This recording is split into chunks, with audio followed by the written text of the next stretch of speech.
Andre here from SWL, and this video contains 2 clips of live sports broadcasts from the BBC on shortwave. I'm lucky in that I'm able to pick up quite a number of BBC signals from various locations where I am, which is Johannesburg, South Africa. I pick up their signals from Ascension Island, from Oman, from the United Arab Emirates, and as in this clip, even from Kranji in Singapore. Sometimes the signals are very clear. These clips are live sports broadcasts, football. It's the final minutes of the Women's FA Cup, which was today on the 14th of May between Manchester United and Chelsea.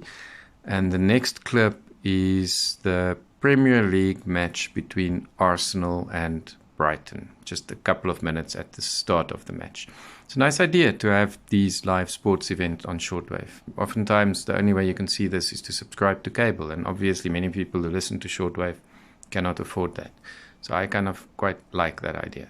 So my first clip, very long distance, BBC from Kranji in Singapore, and the second clip, very clear, comes from Al Sila in Oman.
I'm watching pictures of jubilant Chelsea players dancing on the pitch, celebrating with their thousands of fans at a sold-out Wembley today. Sam Kerr, the match winner for Chelsea. More reaction to that to come in around 45 minutes' time. But right now, we're bringing you our second live commentary of the day, this time from the Premier League. Earlier today in the English top flight, Manchester City beat Everton by 3-0. That saw Pep Guardiola's team race to a 4-point lead at the top of the table. It is now over to Arsenal. What can the title challengers do? They are at home to Brighton. They have to win, you would say, if they want to have any hope of staying in this title race. They have made one change today from the side that won at St James's Park last weekend. Alexander Zinchenko suffered a calf injury in that match, so Kieran Tierney comes in for his first start in a month. Interestingly, Leandro Trossard, who joined Arsenal from Brighton in January, starts on the bench today. So let's head live to North London and the Emirates Stadium for our second commentary of the day, live from the English Premier League. It's Arsenal against Brighton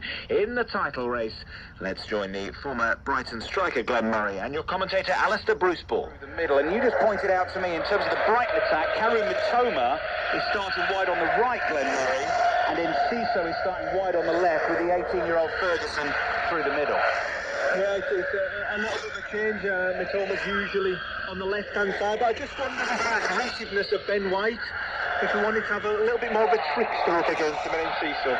Well, here come Brighton down the right with Moises Caicedo back to Alexis McAllister. McAllister pushed slightly further forward in the Brighton formation today because Billy Gilmore's coming to central midfield to play alongside Caicedo. Manchester City were 3-0 winners at Everton. Brentford beat West Ham by 2-0. And also second Premier League commentary of the day for you on 5 Live and BBC Sounds. We are 3 minutes in. It's Arsenal 0, Brighton 0. Brighton being forced back into their own half. Cool Colwell takes the ball on the turn and just jogs back towards his penalty area. A bit like Evan Ferguson, big man as well. Colwell. Really interesting the way Arsenal have set up here, haven't they? They're sitting in a sort of they're in a unit, but there's not much space between the lines. They're not pressing Brighton, and they're giving them the respect that they probably think they deserve. And Brighton just play out for a corner. Yeah, miscued pass from Pascal Gross. He was in a central midfield position, so he ostensibly is starting at right back today. Jason Steele played it into him. There wasn't too much pressure on him. He was trying to play a pass across his penalty area. He just overcooked it, and it's gone straight out for a corner.